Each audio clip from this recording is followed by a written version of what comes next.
화요일 아침 하나님의 행복의 소리 라운큐티 시간입니다.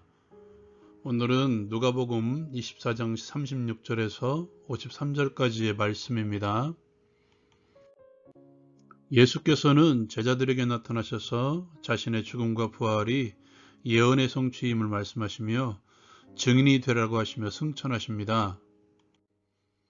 엠마오의 두 제자가 돌아와서 예수님의 부활을 이야기할 때 그곳에 예수께서 친히 나타나십니다.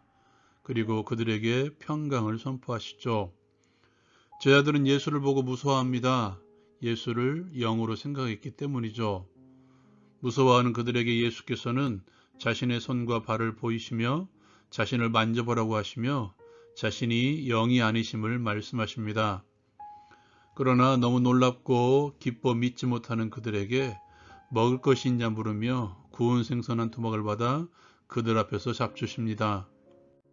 예수께서는 모든 율법과 선지자의 글과 시편에 자신을 가리켜 기록된 모든 것이 이루어져야 하리라 한 말이 이것, 즉 자신의 죽으심과 부활임을 말씀하시며 그들의 마음을 열어 성경을 깨닫게 하십니다.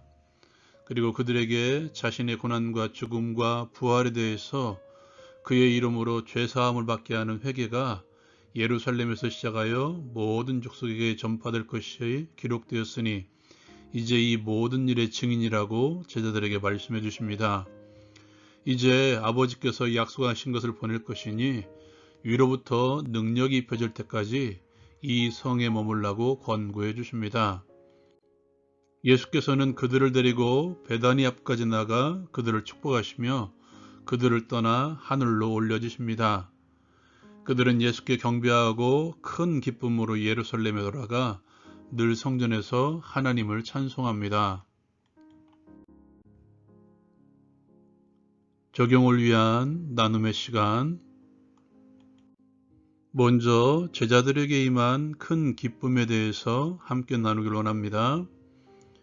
자신들의 스승이었던 예수님의 십자가 죽으심으로 인해서 슬픈 기색을 띠었던 제자들, 엠마오로 내려가던 두 제자의 모습이 나머지 제자들의 모습이 아닌가 생각되어집니다. 그런데 오늘 말씀에 보면 예수님께서 승천하신 이후에 그들은 큰 기쁨으로 예루살렘으로 돌아갔다고 말씀하고 있죠. 오늘 말씀 중간에도 그들은 기뻐합니다. 그러나 여전히 예수님의 부활에 대해서 믿지 못했던 그들, 예수님으로부터 성경을 통해서 고난에 대해서 부활에 대해서 제대로 알게 된 그들은 기뻐할 수밖에 없었죠. 큰 기쁨으로 늘 성전에서 하나님을 찬송했던 이 제자들의 모습, 이것은 우리가 기뻐해야 될 우리의 모습인 것 같습니다. 제자들의 기쁨은 상태로 인한 기쁨이 아니라 알므로 인한 기쁨이었죠. 예수님의 성육신, 고난, 부활, 그리고 승천이 무슨 의미인지 깨닫게 된 제자들에게 임한 큰 기쁨, 결국 복음으로 인한 큰 기쁨이죠. 여러분, 여러분의 기쁨의 이유는 무엇입니까? 빌립보서를 기쁨의 서신이라고 말하고 있죠. 이것을 아십니까? 빌립보서는 옥중서신입니다. 감옥에서 쓴 편지이죠. 감옥에서의 바울, 기뻐할 만한 상황이 아니었죠. 그럼에도 불구하고 그는 기쁨 가운데 있고 또한 우리를 향해서 기뻐하라, 다시 말하노니 항상 기뻐하라고 선언하고 있죠. 그 빌립보서의 중심에 하나님과 동등됨을 버리시고 종의 형체를 가지시고 이 땅에 내려오신 예수 그리스도, 죽기까지 순종하심으로써 우리의 구원을 이루신 예수 그리스도를 발견했기 때문이죠. 예수 그리스도를 아는 지식이 가장 고상한 바울 사도의 고백. 결국 기쁨은 주 안에 있습니다. 기쁨은 부활의 주님을 믿는 자들에게 주시는 하나님의 귀한 선물이죠. 하나님의 기쁨으로 충만하십시오. 이를 위해서 부활의 주님이 속사람 가운데 충만하게 채워주시길 원합니다. 주 안에 있다는 것, 주의 말씀이 우리 안에 충만할 때 주의 충만한 기쁨이 우리 속에 넘쳐날 것입니다. 그 기쁨으로 충만한 삶이 바로 부활의 주님을 믿는 믿음의 삶이죠.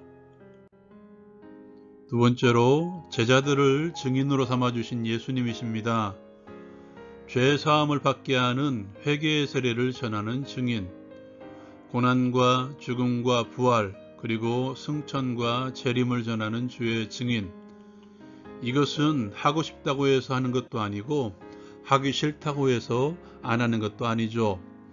이것은 자연스러운 것이며 당연한 것입니다. 예수의 복음을 아는 자들, 예수 그리스도의 복음을 믿는 자들에게는 당연한 것이라는 사실이죠. 그럼에도 불구하고 전도만큼 힘든 것도 없습니다. 그렇다고 전도하는 것을 멈추거나 하지 않을 때 하나님께서 주시는 복음에 대한 찔림이 있다는 것이죠.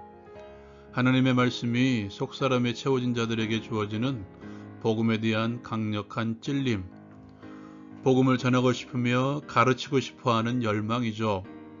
어쩌면 하나님의 말씀이 충만한 자들에게 있는 숙명과도 같은 것이라고 저는 생각합니다. 그렇다면 어떻게 할 것인가? 오늘 예수님께서는 이런 말씀을 주십니다. 볼지어다 내가 내 아버지께서 약속하신 것을 너희에게 보내리니 너희는 위로부터 능력으로 입혀질 때까지 이 성에 머물라.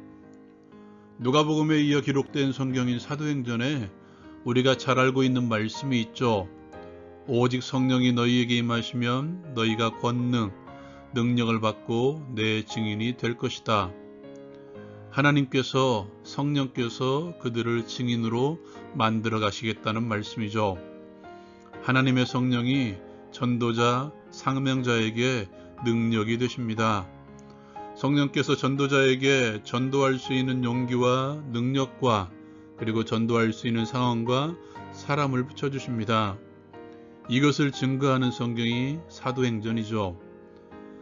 사도들이 11명의 사도들과 120명의 성도들이 함께 모여 기도하고 증인의 사명을 감당하려고 다시 한 명의 사도를 충원하죠.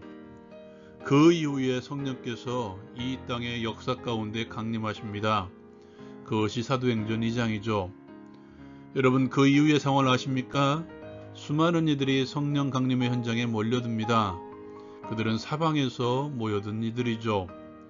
때마침 그날이 오순절날 예루살렘에 많은 사람들이 모여드는 절기였습니다. 성령께서 사람과 때와 상황을 마련하신 것입니다. 베드로는 그들에게 십자가와 부활을 전했던 것이죠. 위로부터의 능력이란 성령께서 상황과 때와 사람을 붙여줄 것이며 때로는 능력으로 역사하셔서 복음을 전하게 하신다는 것입니다. 우리에게 필요한 것은 의지입니다. 전도하고자 하는 의지, 그리고 움직이는 것입니다. 우리에게 주신 증인의 사명을 감당하기 위해서, 전도를 위해서 움직일 때에 위로부터 오셔서 우리 속에 거하시는 성령께서 내 입에 말을 주시고 환경과 사람을 붙여주셔서 증인의 일들을 감당하게 하실 것입니다. 그 능력을 체험하십시오. 적용을 위한 기도의 시간. 예수 안에서 항상 기뻐하는 삶을 살게 하옵소서. 예수께서 주시는 큰 기쁨을 누리며 살게 하옵소서.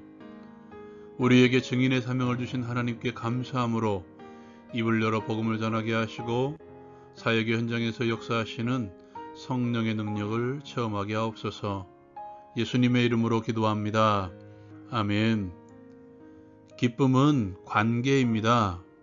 예수님과의 관계, 내 속사람에 계시는 성령 하나님과의 깊은 교제가 나를 큰 기쁨으로 인도할 것입니다. 라온 큐티 마치겠습니다.